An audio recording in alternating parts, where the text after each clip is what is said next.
Omar Hilal accuse l'Algérie d'entraver le processus onusien sur le Sahara marocain. Lors du séminaire régional du Comité spécial de la décolonisation, aussi connu sous le nom de C24, organisé par l'ONU du 21 au 23 mai 2025 à Dili, au Timor-Leste, l'ambassadeur permanent du Maroc auprès des Nations Unies, Omar Hilal, a livré une déclaration forte contre l'attitude de l'Algérie dans le dossier du Sahara marocain.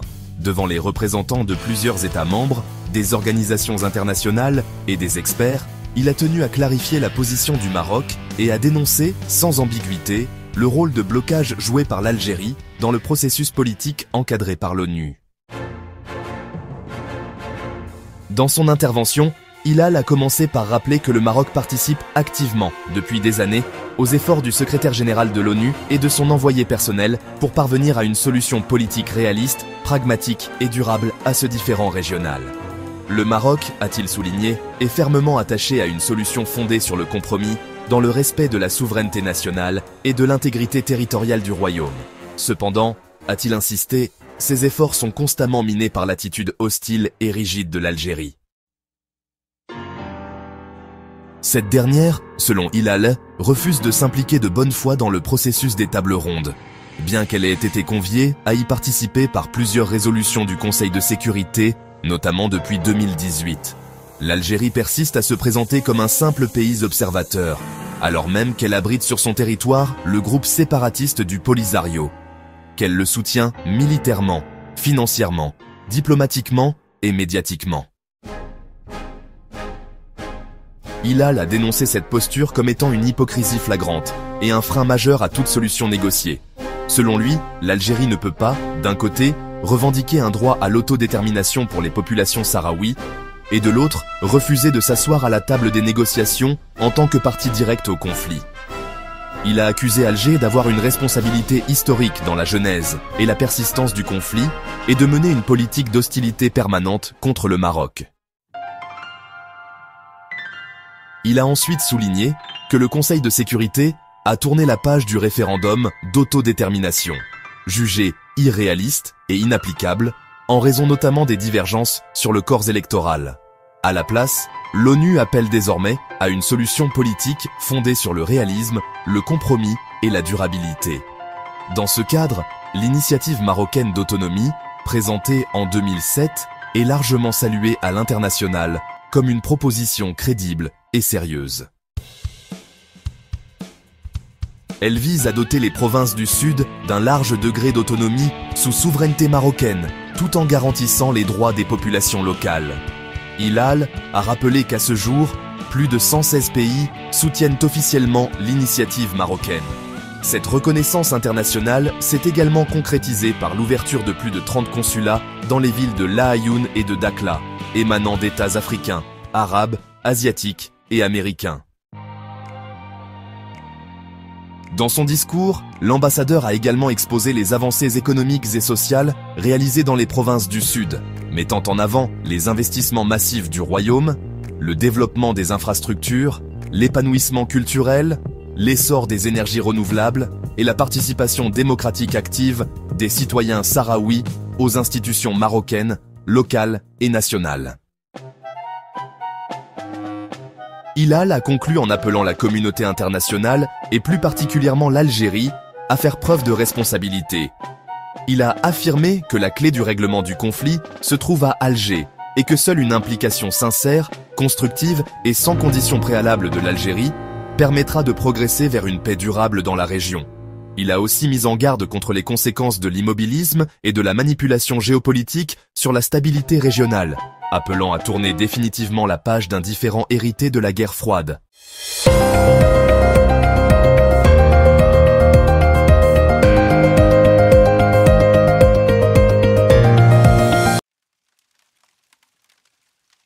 Des incendies aux coupures de courant. L'Algérie ravive ses théories du complot contre le Maroc.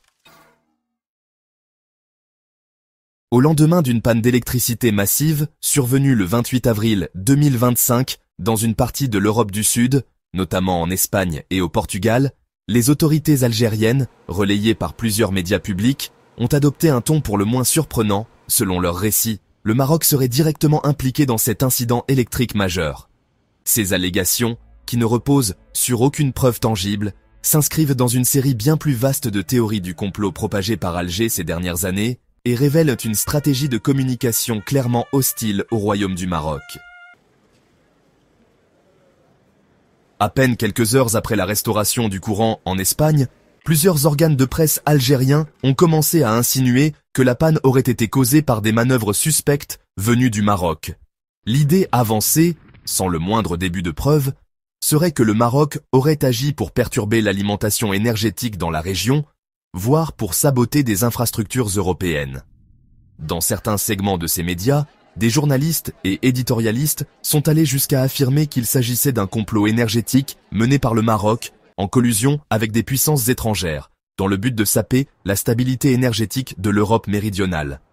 Ces insinuations, bien qu'absurdes, ont rapidement été relayées dans des espaces numériques contrôlés ou fortement influencés par des acteurs pro-régime algériens.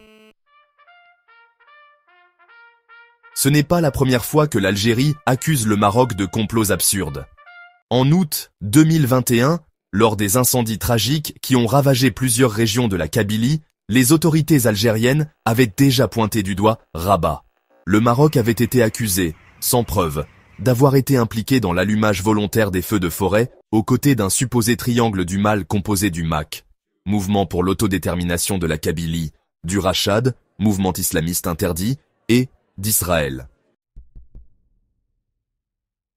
Ces accusations avaient été largement ridiculisées sur la scène internationale, notamment en raison de leur caractère farfelu et de leur manque de crédibilité. Cependant, elles avaient contribué à nourrir une rhétorique anti-marocaine virulente dans les discours officiels, dans les médias d'État et sur les réseaux sociaux algériens.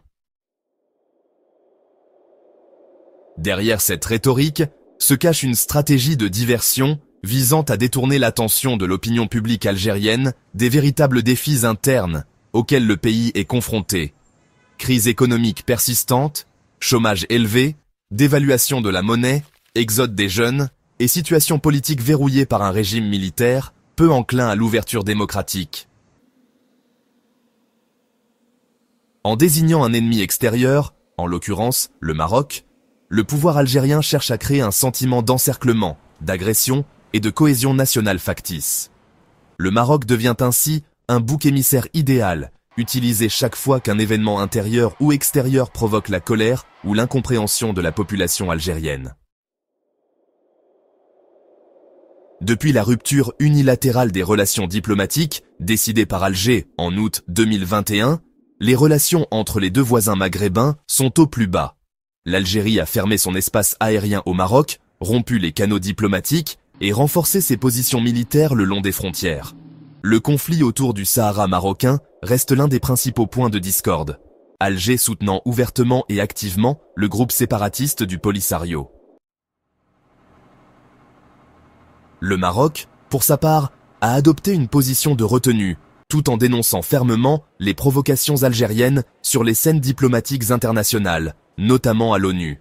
Le Royaume continue de promouvoir sa proposition d'autonomie pour les provinces du Sud, largement saluée par la communauté internationale. L'ironie de ces accusations algériennes réside dans la réalité géopolitique actuelle, au moment même où Alger tente de peindre Rabat comme un saboteur énergétique. Plusieurs pays européens, dont l'Espagne, renforcent leur coopération avec le Maroc dans le domaine de l'énergie. Le Royaume développe rapidement ses capacités d'exportation d'électricité propre, notamment à travers les énergies solaires et éoliennes, et ambitionne de devenir un acteur central de la transition énergétique euro-méditerranéenne. Le 28 avril, lorsque la panne a frappé le sud de l'Europe, c'est d'ailleurs le Maroc qui a été l'un des premiers pays à rétablir les lignes de secours, assurant l'acheminement de courant vers certaines régions espagnoles. Loin d'être un saboteur, le Maroc a donc joué un rôle de soutien concret. Les accusations infondées lancées par Alger contre le Maroc après la panne européenne d'avril 2025 s'inscrivent dans une logique déjà bien installée de désinformation et de manipulation de l'opinion publique. À défaut d'apporter des solutions aux problèmes internes, les autorités algériennes semblent préférer ressusciter d'anciennes théories du complot absurdes et dangereuses. Face à cette escalade verbale, le Maroc poursuit son chemin sur la scène internationale, fort de ses alliances stratégiques et de son engagement en faveur de la stabilité régionale.